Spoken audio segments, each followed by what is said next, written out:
come to assignment of a pre-sale, assignment of contract, and lots of stuff out there, it's a whole different ballgame. It's not, you're not really selling the pre-sale, if that makes sense to you. You're really selling the right to buy the pre-sale. So there's two different contracts that are here. There's the original contract that covers the full scope of the pre-sale and the closing of the pre-sale and the sale of the property. That's the actual property that you're buying. But when people buy, a lot of people buy these things and they're speculating. They'll buy it 2 or 3 years ago. They paid maybe $700,000-800,000 for it. It's now worth 900 or $1 million, and they'll assign the contract without ever closing on the deal. So there's two deals in one here. You've got the assignment of contract and the original deal that's out there. What we're talking about today is the assignment of contract and how to list one of those. And that's what I want to get at, because it seems like they're popping up all over the place. A lot of these developments people may have bought, a year or two ago. Now they may or may not have even planned on closing on them. But I got to think that if you bought something 2 years ago, when it was 2021, before the interest rates started rising, and the interest rates at the time were probably, you could get a mortgage for 2.5%, something like that. And some of them, some of the banks will commit to that on these pre-sales, but it depends what they are. But now it comes 2 years later, the bank's going to want to reevaluate their position. Some can, depending on the contract you signed originally, some can, some can't. But they're going to look at the value of the property, and they're going to look at the interest rate of today's rate. Now, if you're qualifying at, say, 3% 2 years ago, and they had the stress test that adds 2% onto that 3%, you're qualifying at 5%. And this may be your second house, and you may be a first-time buyer, and it may be fine. And it's your only property and your only mortgage. But nowadays, you're probably qualifying now at 7% or even higher than that, depending on what it is. Might even be 8% that you're trying to qualify for. So the required income goes from, whatever it might have been, probably to, let's say you had to qualify, you needed 100,000 to qualify 2 years ago for the same property. Now you need to be making 125 or 130,000. And none of us got a raise of that kind of money in the last couple of years. Everything's went up in price except for our wages.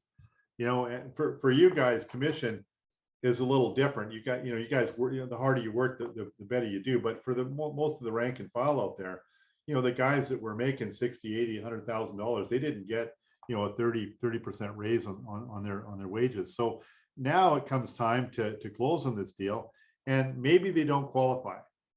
And that's one thing. That's one of the factors that's coming into play here. The other thing is that they maybe never intended on closing. They just wanted to speculate on it. They bought it at, 800,000. They figured it's going to be worth $1 million in 2 or 3 years, and they're going to sell it for the $1 million. So they're going to pay their deposit, and usually it's about 20%. So if they bought it for 800 grand, 20% of that is about $160,000. They put the $160,000 down, and then they sell it with a lift. So they only put 160 in, but they get the original purchase price 800, plus they get the lift or the profit, which is 200,000. So they'll get their deposit back, the 160 plus the 200. They'll make 360. So they're going to make 200,000, 160,000. And if you think that's kind of strange, let's talk to Sonny there. And Sonny, if you don't mind me picking your brain there, I think a couple of years ago, he had a deal, and it was in January or something like that, but it was about 2 years ago. And I had to call him up on it because it was so extraordinary. I couldn't believe the numbers. And I think the guy was, I can't remember what it was, somewhere out in Langley or something. The guy bought one for 800,000 or something like that. I think it was Sonny. And then he sold it for like $1.2 million or $3 million. It was 600, sold it for $1 million in a year. Yeah. Yeah. So he made $400,000 on it, and he put 120 grand down. So he got his 60. He put 60,000 down. 60 down. And I'm sitting at my desk looking at the deal. I'm like, is this for real? I mean, I had to check the numbers because I thought there was something out of it. The guy put 60 grand down and he made $400,000 profit. I mean, it was in 1 year. Yeah. 1 year. Well, those times are probably gone now. Guys are, the prices aren't evaluating that high, but that's an example of what people were doing and why they were doing it. They were speculating on this. So a lot of people don't really even plan on closing. So you're going to see a lot of these pre-sales that assignment of contracts coming up. Leo, didn't you have one out in Tsawwassen there? How did that one go? You're on mute. He'll figure that you can push the space. There you go. You're on now. Took me a minute there. I actually have one up in Port Moody. It was it's actually about to close on the 28th of this month. So it was a project called 50 Electronic. Is And that the one in Port Moody or the one in Tsawwassen? Port Moody. I never had one in Tsawwassen. The Tsawwassen deal was a resale. Oh, okay, it wasn't an assignment. It was an assignment, no. Okay. But the Port Moody one is fresh, and that one my client bought 1 bedroom and den a couple years ago. Wasn't any, in terms of numbers and appreciation, wasn't nearly as impressive or extreme as Sunny's case, but bought it for $549, and we ended up assigning it and got $600 for it. So he made a little bit of money. He ended up putting 10% down. So yeah, about 54 grand. And yeah, it worked out well. Well, if you can make 25 grand on 50, you're 50% in 1 year or 2 years. That's better than getting a bank. Exactly. Yeah, and he's actually ending up making more. He's probably making closer to 40 because the commissions weren't too high on that one, and there was yeah, the seller's paying all the GST as well too, or the buyer's paying all the GST as well too. So yeah, decent amount of money in his pocket for what he put down. Yeah, and so I mean that's the deal. So for those of you who are new or been around a while, you got to keep your eye out for these things because they're pretty lucrative. I mean, your commission on those is pretty much the same as you would get on a resale. Usually when you take a listing of an assignment for sale, you put your 7 and 2.5 or 7 and 3.5, whatever your standard commission that you charge is. And you pay, the cooperating brokerage, they're, 3.225 in the first 100 and 1.1625 in the balance. So we always, as an office in Century 21, we always pay full commission to the buyer's agent. We don't discount that ever. We're not a discount agency, and that's very important for all of us, because if Leo lists the place and he's going to pay full commission on it, and I list the place and I'm going to pay full commission on it, then when Sunny or Amanda lists the place, the agents coming there, they know that Century 21 is a solid, full service office, realty office that pays full commission. They're going to bring their clients. If you get these discount commission guys, these 1% or whatever they are, and they're only paying half the commission or a third of the commission normally, it doesn't bode well with the other realtors. It doesn't sell well. And to kind of push that point, you've got to understand that as in, I think it was Tim's case that said that there's a lot of incentives out there that the developers are putting on these pre-sales to entice realtors to come in. So they're not reducing their commission, they're increasing their commission. They're giving bonuses of $3,000 and $5,000 on top of your, 8 or 10,000 that you're already making. So you're going to make a good buck on it. So that's going to entice you to come in and bring your clients in and try and sell these places. And it's just human nature that, if you're going to get 5 grand on one place and 15 on the other, you're going to be pushing the large one. What we all should be doing is working in our client's best interest, not our own. But if there's 2 exact same products out there, one you're going to get 15 on, one you're going to get 5, obviously the 15 one would be more attractive to anybody out there. So, you got to think about that going forward. But in the listing part, there's the first thing you do when your client calls and says, hey, I've got this pre-sale, I'm thinking getting rid of, what do I need to do? Well, the first thing you need to do is we'll probably get a copy of the contract, and inside the original contract of purchase and sale, it's going to stipulate whether or not you can assign it. And if you can assign it, what are the rules? Normally what it says is that you can assign it. There's going to be a percentage that you'll have to pay back to the developer, 1 or 2 or 3 or 5%, whatever the case might be. It could be only on the lift. It could be on the total purchase price that you sell it for. You got to read the contract and find out what the costs are associated with assigning a contract. And you have to add that to the price. So, in Leo's case, if the developer wanted 5% of the overall price of the new purchase price, it may not be profitable for his client. Whereas if it's, was there a fee on that, Leo? Just for the developer? There was, but in the original contract, we were able to get it waived. Oh, so and they got it waived in the original contract. Yeah, there was supposed to be a 3% assignment fee, and then we were able to get it down to just I think it was like a $500, $750 administration cost for whatever paperwork. So that you the did the developer- original sale too. Sorry, You did the original sale. I did. Too. Yeah. Good for you. Well, good for you. And that's another thing. Same as your commission agreement, guys, is that when you're doing a pre-sale, ask the developer to send you a copy of the commission agreement, but also look into the contract, the original contract, and see what the assignment terms are. Because exactly the same reason that the developers are now negotiating and they're offering upgrades to your client and bonuses to you, they may look at that assignment fee and just kind of strike it out or waive it or reduce it or whatever you might be. And that's a very wise thing to do. And Leo was right on the ball on that one there, because he knew where his client was going. He may want to assign it. He got the price reduced to a reasonable amount now. And then when he assigned it, there was no big deal. He had it negotiated with the original contract. So that's a pretty wise realtor on that side. So good on you, Leo, for doing that. And I'm sure your client is going to recommend you a dozen times over for saving them a whole bunch of money. And that's what you want to do. Your clients, you want to have them referring you back and saying, that person knows what they're doing. They saved me a lot of money. Call him. He's a great guy. He knows what's happening. He knows these pre-sales right, left, and center. So good on you for that. But if you have a client that's thinking of signing their contract, but you didn't negotiate the original one, you have to look into the contract to see what the developer has put in there regarding assignments. Some of them will say no assignments whatsoever. And for the most part, the developer will not let anybody assign it until they're sold out. That's what their concern is. They don't want to be competing against themselves.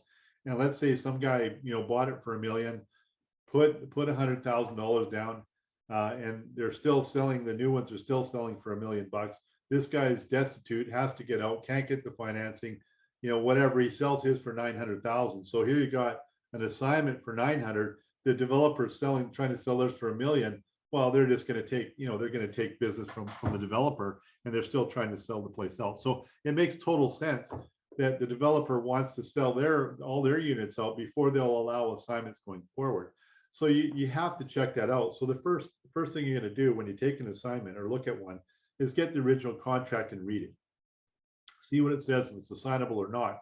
If it is assignable, the next call you should make is to the developer and say, hey, what's the deal on the assignment? Is there any leeway here? Is there a problem? Are you sold out, or are we able to assign this? Now, sometimes you'll get caught in the cracks there. And what I mean by that is that they'll say, yes, it's assignable, but you can't put it on the MLS. Well, how the hell am I going to sell it then? It's not in the MLS. So what you can do in that case is that you can get an exclusive listing agreement, and I have copies of that here. You can look them up on web forms as well. So there's two kinds of listings. There's an exclusive listing agreement, and there's a multiple listing agreement. The exclusive listing means that it's not on the MLS. The multiple listing, it is on the MLS, and everybody can see it and everybody can look at it. And that's where you got 10,000 or 15,000 realtors looking at these things. The chances of them selling it are 99%. That it's going to be another realtor selling your product on the MLS. If it's not in the MLS, you're going to have to do double or triple duty on that and figure out how to market that property. You can market it within the Century 21 system and send it to all the Century 21 guys. You can put it on Facebook, you can put it on Instagram, whatever. You got to make sure that the developer will allow that, and usually they will. They're just saying they don't want to compete against themselves on the MLS. They don't want it, but if you sell it privately, you're okay. Privately means, and you got to make sure that you get it in writing from the developer that you can put it on Facebook, you can put it on Instagram, you can put it on that, because you don't want to get the deal done and get an offer on it. And then all of a sudden the developer says, no, I said you couldn't do that. We're going to hold you up. We're going to cause you all kinds of problems. So, and what I'm going to tell you guys, what I tell you all the time, is if it's not in writing, it doesn't count.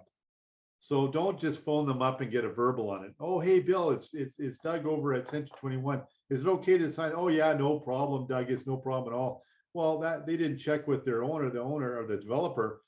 They go back to them and they find that, oh no, it's, you know, we're not assigning anything until we sell out or whatever the case might be. I've got nothing in writing. I can't go back to the developer and say, well, your agent told me that it was. But if I send Bill, I say, hey, Bill, how about I send you an email, just confirm what we talked about here today, and let me confirm that with you that it is assignable and what the terms are. And I send the email out, they send the confirmation back, and at least I have something in writing now. If I go to the developer and say, well, your agent said I could sign it, what do you want me to do? I mean, I got it in writing here. You know, I could technically sue you and do that. You don't want to get into that. We're not here to get into lawsuits. I'll tell you that, guys. So we're trying to avoid that at all costs. Stay away from that. Just avoid that. But you really want to cover your butt when it comes to things in writing. Get it in writing all the time. Now, if you are taking an assignment, what you ought to do first of all, you read the original contract. Make sure you got all the parts to it. You know, they can be 200-300 pages. With all of the schematics of the building and all the diagrams and stuff like that the original developer put out there, all the strata plan and all that other stuff out there, and you got to read through all that. If there's any upgrades or anything like that, you want to make sure you got all the addendums that were on the original contract that upgraded it or changed the scheme or whatever. And that's the danger of listing these things. Do you know what you're selling? Do you know what they actually bought? And that's where you get the gray area, and that's where we get a lot of E&O, errors and omissions lawsuits, where the buyer, the person, the original buyer of the pre-sale, didn't know exactly what they got, and maybe did this or that, or got an upgrade or didn't get an upgrade, and doesn't pass that information on to the listing agent, and then the listing agent lists it and doesn't have the right information on it. And we've had that a number of times. The original buyer in one case bought an extra storage unit that didn't show up anywhere. The buyer went to close on the deal, and they had to pay $10,000 for extra storage. Well, they weren't happy with that, and caused problems. The other one was they misread the floor plan. The floor plan showed a dotted line around the bed. Well, they thought it was a bedroom. It wasn't. It could be a bedroom. That's what the dotted line was for. It wasn't a solid line. So they misinterpreted the drawings of it. So these things can happen. So make sure you know what you're selling there. Get the information out there and talk to the people, talk to the developer. And the only way to do that is communicate, pick up the phone, and I'd go down to the sales office, still open, and talk to them and see what's going on there, and have a better look at the property and try and get it from the horse's mouth, so to speak, as to what they did buy and what they didn't buy. So number one, check your documents, make sure you got all that in order. There is no title on this. You're not buying a titled property. You're buying a contract, the right to buy that property. So there's no PID on it. PID, for those who don't know, is a property identification number. So when a property gets a title and it's completed, all of these houses, your house, every condo in the city, all the houses, everything has a PID, property identification number. And that's what the city uses for your taxes. That's what you pay your taxes on. Well, MLS won't let us list without a PID number. So what we have to do is make up you call it MLS, and they'll give you a fake PID number, because there's nothing there. And I'm going to go over the contract purchase and sale in just a minute. But you have to get a false one and put it in there for now. When the deal closes and Land Titles registers the property, it'll come up with another PID number. It'll come up with if the address might change. The postal code might change. The PID they'll be assigned a new PID on that one there. So a lot of things will change on that as it actually closes. So the next thing you want to do is, if you're thinking about doing an assignment, is go on to web forms and download a contract to purchase and sell for an assignment of contract new development. Very important you do that. They're nowhere near what a regular contract to purchase and sale is. And you, as a listing agent, are going to get a lot of new realtors, a lot of even experienced realtors, that don't know how the hell to fill it out. And it's just painful. So you're going to have to guide in a lot of cases, you're going to have to guide the buyer's agent on how to write that up correctly. So I'm not going to get in that today. We talked about that last week with Ken Pasner. We've done assignment of contracts as a PDP credit course, and there was courses online at the real estate board for assignment of contracts. So please attend one of those. You go on the board, look at your PDP credit courses, and attend one of those. If you're even thinking about it, get into the next one. Has anybody done one of those courses? Leo, I you did probably- long time ago. Yeah, we'll do another one. You know, you get credit for it, so you can do it. I don't know if it's an A or a B or a C. I can't remember what it is. I think it was a. I think you got real credits, like not the self-directed credits. So I think it was 3 hours. I got the 3 points that I needed to relicense. So for you young people and new realtors, you know, go in, and one of the I always pick the courses that are of most interest to me and that I think I might use in the next 2 years coming up to my renewal. And that's one of the ones I would pick if I were you. You're going to run into one eventually. So the more you know about it, like our man, I think when he first started with us, he did a couple of pre-sales right away, but you know, he by doing these pre-sales, you know, he was a little bit more in touch with what's going on with those. But do that course as soon as you can, and we'll have some PDP credit courses. But the best one is from the board. It's really good. It works out well. I don't know what it is, so do that. So let me just pull up a couple of things here for you. Any questions so far? Elaine, you're here for a reason. Have you got a pre-sale going on in the works, or what's going on? Oh, I'm just helping a buyer who wants to buy into an assignment. Okay, so you're gonna buy an assignment of contract. Yes. Have you read the contract to purchase and sell for assignment of contract? I have. Yeah, I attended last week's meeting with Ken as well, so that was really Okay. helpful. Oh, I didn't see you there. Sorry. Yeah, my mistake. Okay, good. Well, yeah, Ken explained it really well, and so you've got a really good idea of that. So relative to a listing, you can do one of two things. If the developer is not going to let you put it on the MLS, you're going to use you know, exclusive listing agreement. So let me just pull that up if I can find it here.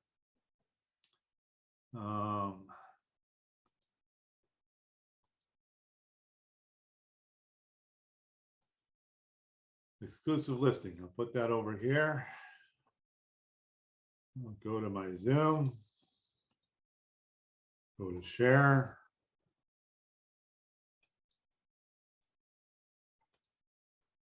Can you all see exclusive listing contract? Okay, so on here, it's a regular listing contract. It has all the information on it.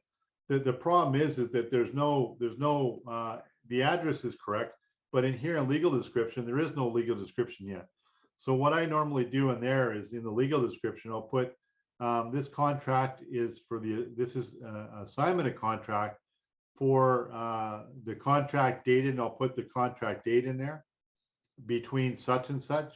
I'll put who it is for the address at such and such and such and such. So in my legal description, I'm describing the contract itself.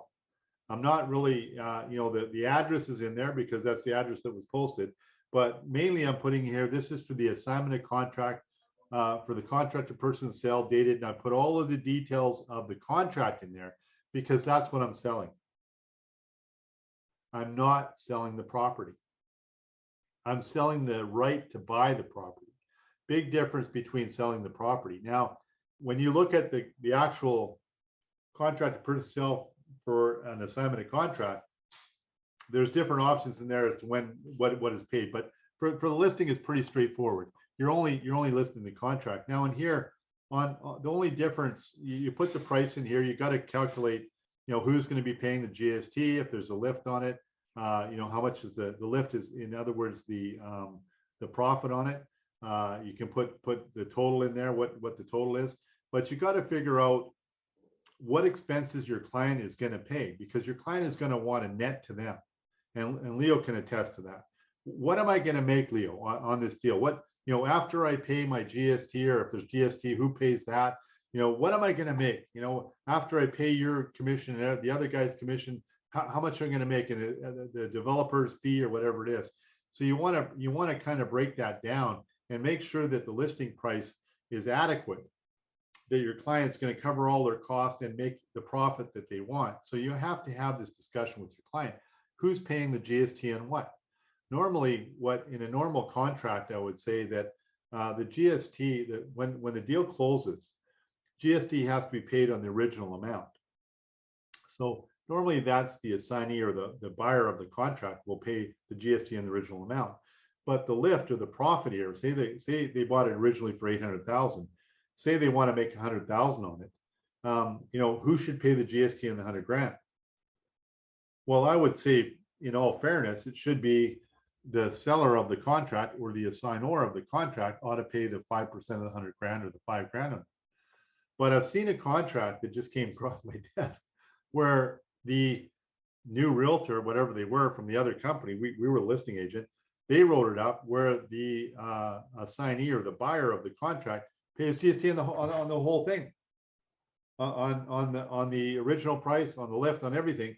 So I said to our realtor, "Well, just leave it then. If they want to pay the GST on your client's lift, I'm okay with that.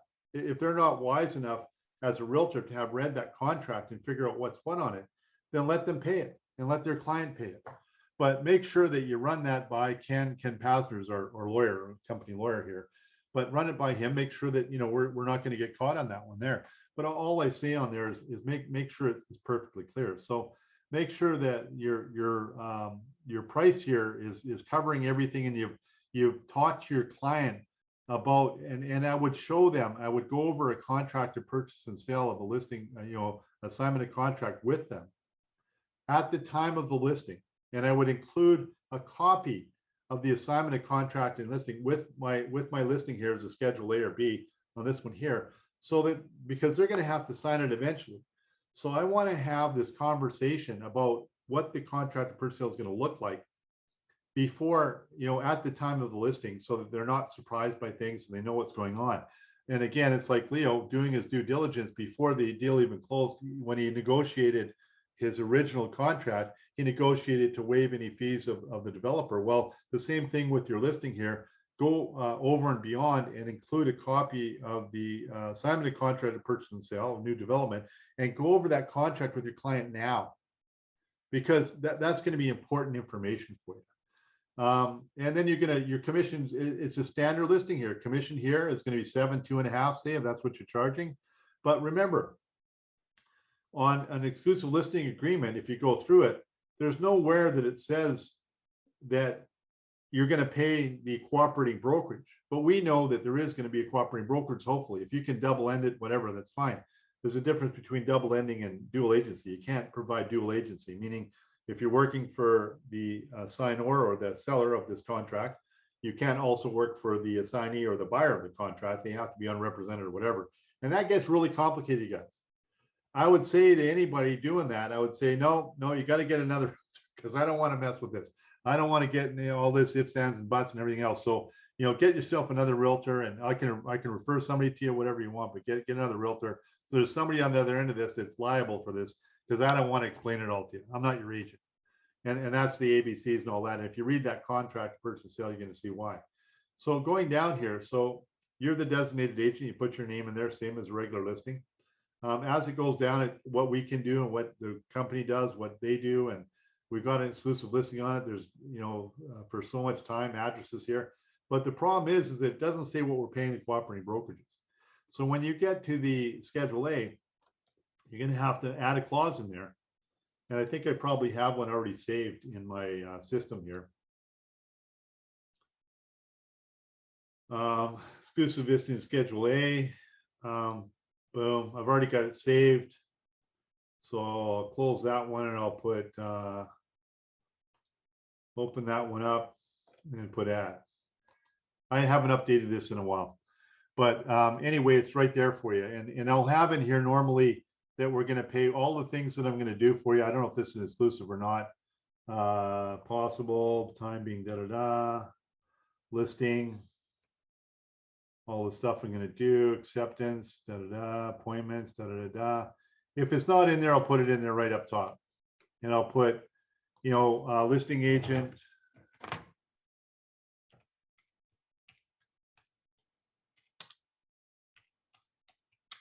to pay cooperating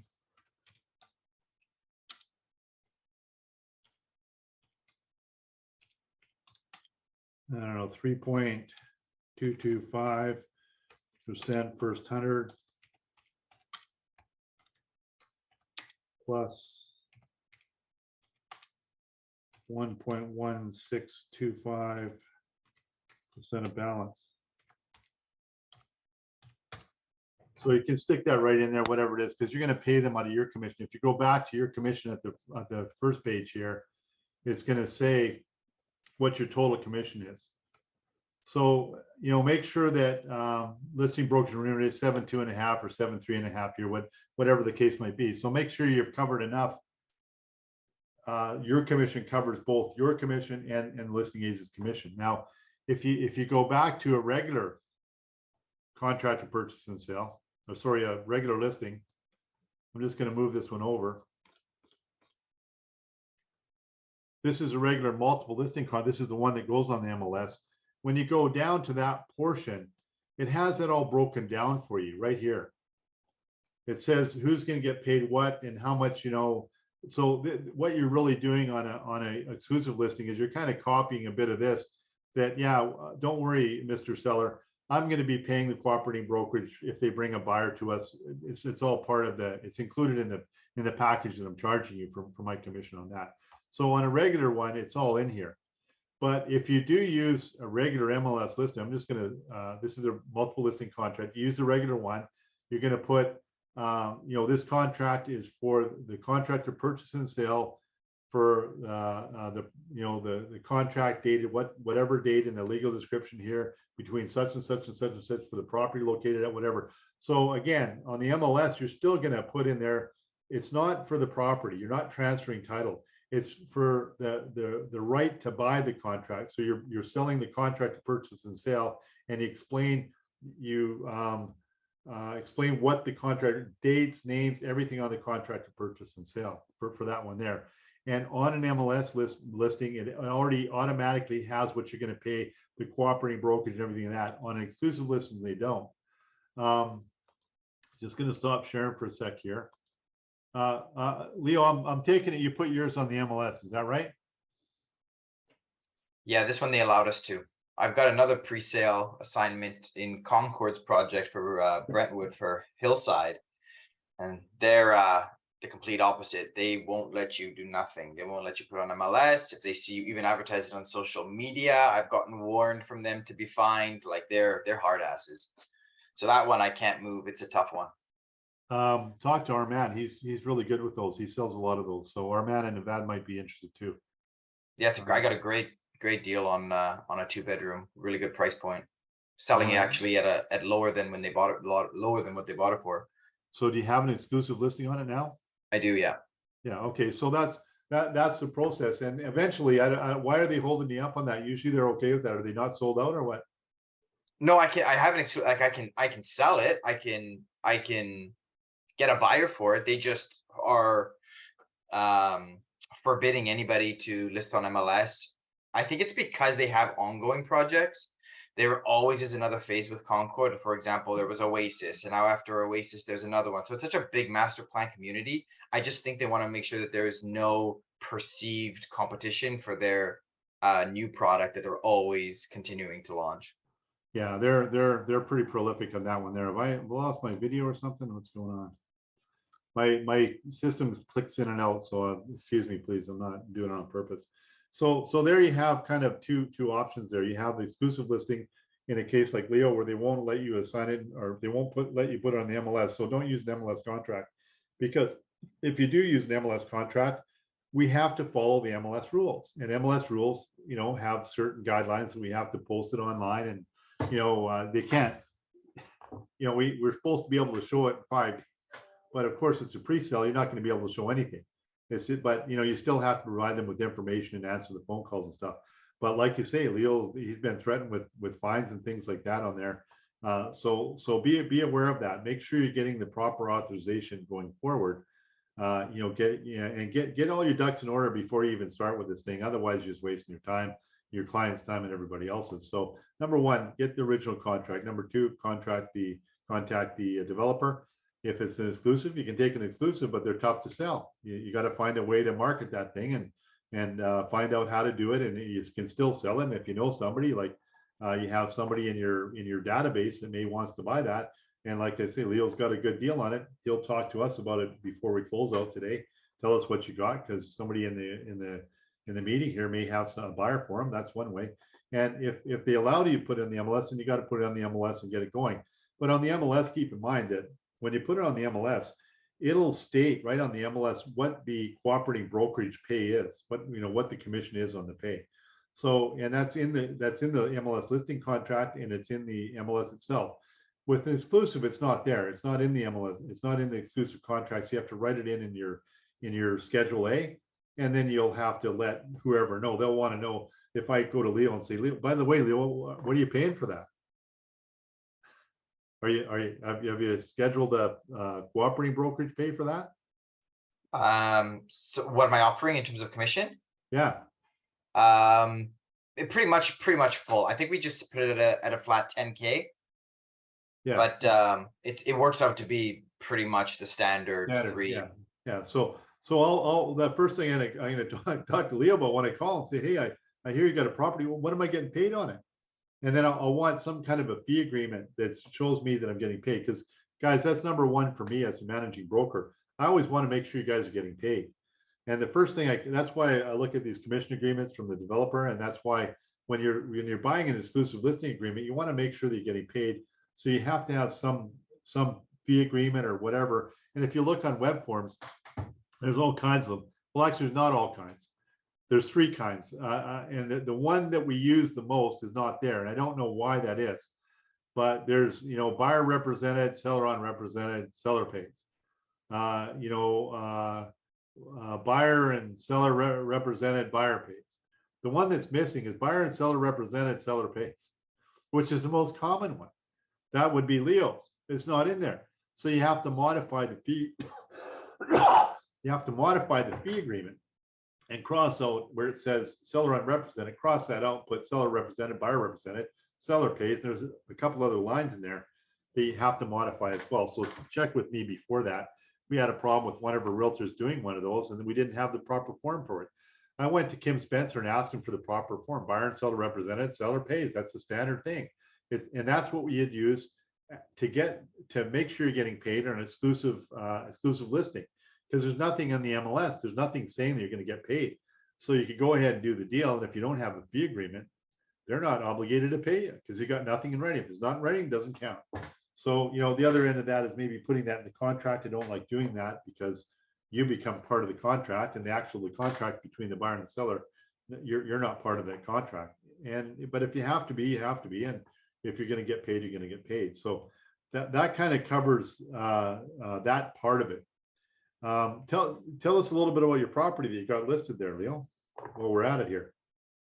Right. Appreciate the opportunity to share it. It's a I guess I can't screen share, can I? I was gonna say if I could screen share, I'll show you. Let me do that for you.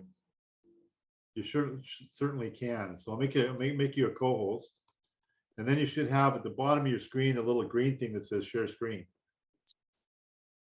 Let's see here. So look at your Zoom, go to your bottom menu there, and there's a little green arrow that says share screen.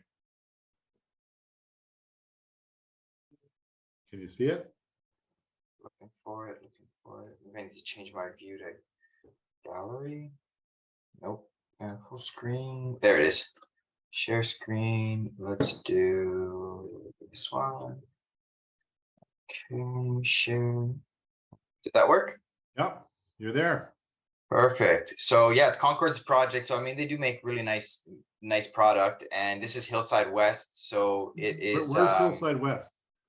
Sorry. Where is that? That one is it's on Lougheed, just past Brentwood, kind of in between Brentwood Station and Holdham Station. Okay. If you're driving, if it's kind of like near is it Halifax? If you're driving on, east. It's just Yeah, past yeah, I know. Willingdon It's on the really, right-hand it's really side. Brentwood, right? It's just a little bit past Brentwood. Just a little bit past. It's a great location. Yeah, I Yeah. mean, it's right in the center of everything that's going on You there. got And they've already SkyTrain, you got, got Brentwood, you got everything there, yeah. oh yeah, you got SkyTrain, you got shopping, You you've got got it all. Willingdon Avenue there, and there's a Costco there and all that. Yeah, exactly. It's a great location. They've already got a few towers done. And this is just the next one to complete, which should be complete in the next, I think it's gonna be complete within the next 6 months, they're saying. So it's coming up, and they did a really nice job of sort of indoor outdoor living. So I mean, you've got 868 square feet of inside space. Their patios are, you know, up to 300 square feet, and they've got the really nice slider glass, so you can access that patio from, you know, living rooms and both bedrooms. And And then the glass slides right out of the way, doesn't it? it does, yeah, they did a nice job with that. It's really nice. It's 2 bedrooms and a den. So that den, I mean, it's a decent size. You can see there, you could probably fit a single bed in there if you wanted to make it like a 3-bed, kind of like a rental property. But yeah, it's she purchased it for $1,017,000 and she's willing to let it go for $979. So I mean, price per square foot in that area, brand new. I mean, everything else from, you know, from Anthem, from everything else, I mean, it's going for like 1,300 a square foot plus. So I mean, we're just over 1,100 a square foot, and it's on the 18th floor, so it's not too high, not Well, too sorry, low. she's gonna sell it for how much? $979. Well, then you're under 1,000 square foot. If you take into consideration the exterior square footage, Oh, I then see, yeah, sorry, sorry. then definitely well under 1,000. I mean, most places that are going in Brentwood, new stuff, they have the typical, you know, 100 square foot patio at best. But I mean, yeah, if you're considering this is a covered 300 square foot patio, I mean, the value is really good there. If someone's looking for a 2-bedroom, or I mean, 2-bedroom and den, I mean, it's sellers, my Yeah, it's a- seller's it's paying a the good size assignment one. What fee. about parking? You got 2 or 1? It comes with 1 parking, 1 storage. Okay, yeah, good. All right, well, that's good. Yeah, thanks for sharing that. That looks like a good value, and we might, you know, make sure we get that over to Natalia and send out the whole package that you got to her, and she'll send that out to everybody on Instagram and Facebook and everything like that, and get it out to our whole network and make sure everybody knows about it. Yeah, I appreciate that. If anyone's looking at Brentwood area, I think it's bang for a buck, probably the best value in the area for Yeah, it new, looks like new a really product. good one. The price looks right. It looks really good. It should sell fairly quickly. Yeah, she's pretty motivated. And anybody else have anything they want to share for listings, anything like that? Shannon, how are you doing? You catch any fish lately? No, no. All right. All right. So that's kind of it today. Mike, you got anything there? Is Mike still here? Is he? Yeah, I'm still here. Just my camera's not working for some reason. Okay. You want to, I'm kind of, that's a little bit, that's an intro into listing assignment of contract, you know, a few of the things that you need for that one there. So, you know, do your homework, guys. You know, get a copy of the, you know, listing, whether it's an MLS listing or exclusive. Get a copy of the actual original contract. Read through that.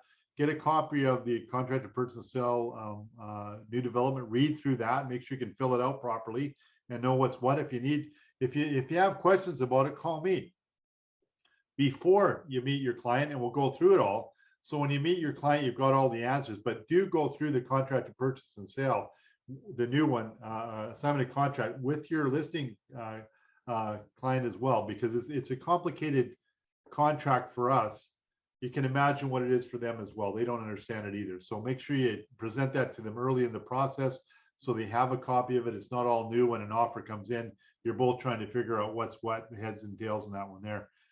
They are a little bit of a challenge, but we do a lot of those. I probably see 2 or 3 assignments every month in the office. So they are out there, and they're good deals to get if you can get them.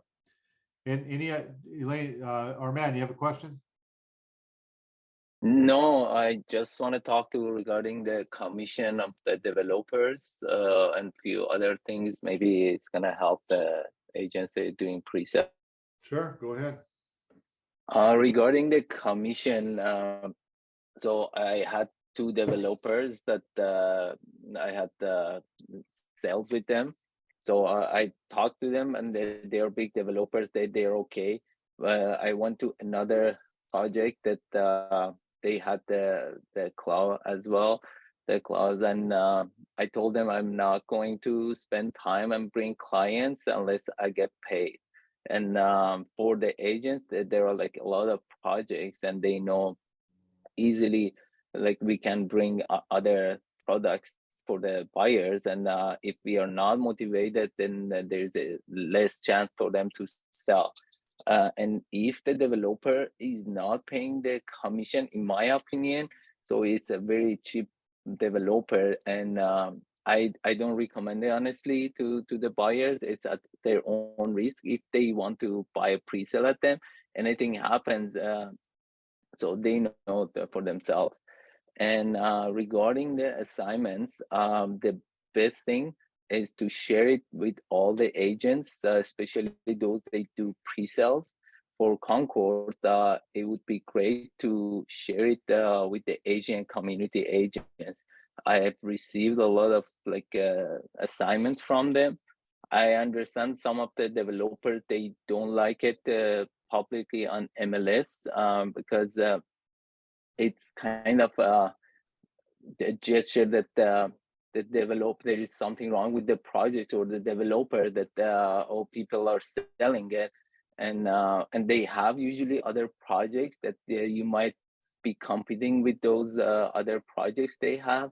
And but the Concord is a great project they have right now. They have the Oasis as well, so it's right there by Hillside West, and they started the greenhouse in Metrotown.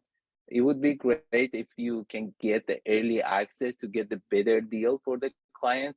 Like the one I did 4 deals, so it was my early access with the Anthem that I had. And so the assignment fee, the deposit structure, and the pricing is great for the buyers. And I negotiated with for the commission, and I had another one after that. So they know that it would be for them beneficial to give that commission. And now they are giving me like a very early access. There are only a few limited agents that they have that access this week for their park projects in downtown. That would be like another great project of Anthem. And same thing for other developers. Just get earliest access if you can. That would be great. That's it. Thanks, Armand. Yeah, and I mean, if you guys need access and you're, a new realtor and aren't getting access, talk to me or Mike, and we'll maybe, set you loose on Armand there, and he can help us kind of get you in there and get that deal done. Same with Tim and Andy. They have access to this stuff, but that's another story altogether there. Leo, just for your sake there, I know that if you go onto the board's website, you can download all of the member emails. That's all of the realtor member emails, and blast an email out to that. And I think there's 12 or 13,000, but you only want to probably do the Lower Mainland. So there's probably about 5 or 6 grand. But Mike and I have downloaded that list before at various times. It changes all the time. Guys, fluctuate and out, but you can go online to the board, download that and send a blast email out to everybody. It might cost you a couple $100 at the end of the day for MailChimp or one of those, but maybe well worth your time to do that, because I see those coming across too and marketing them. It's not in the MLS, but I see these exclusive listings coming across my desk. For you new guys, make sure that you've logged into all of the developments in the Lower Mainland, all the ones we're talking about, Anthem and Concord and all those, and you went online, you found them all, and get your name on the mailing list so that you're getting information on all their developments and all this going on. That's one of the things you ought to be doing, because that's a list of all the inventory you have. And I know that Mike's been talking to some of the developers to get us appointments to go out there, and I'm getting invites all the time now. They're always doing a wine and cheese, or they're doing a realtor this or realtor that, and make sure you go to those guys. That's part of your job. Get off your duff on a Thursday at 2 o'clock and go out to Coquitlam do a wine and cheese, and you'll meet some realtors out there. And, Leo will be a good place to scope some guys out if they're looking in, one of those developments out there. Talk to them there. Hey, I got one I can list right now. Yeah. And you can scoop them, so make sure you guys are getting out there and you're online and looking at all these developments. You're putting your name out there. I do it on Instagram all the time, and I get all, and I put in there that I'm a realtor. I don't want their solicitation for, buying a place, but I do want their solicitation regarding what's going on, incentives, open houses, that kind of thing. So guys, get out there and find out what's for sale out there, and who the developers are, what they're doing, what they're offering, so that you can offer that to your clients.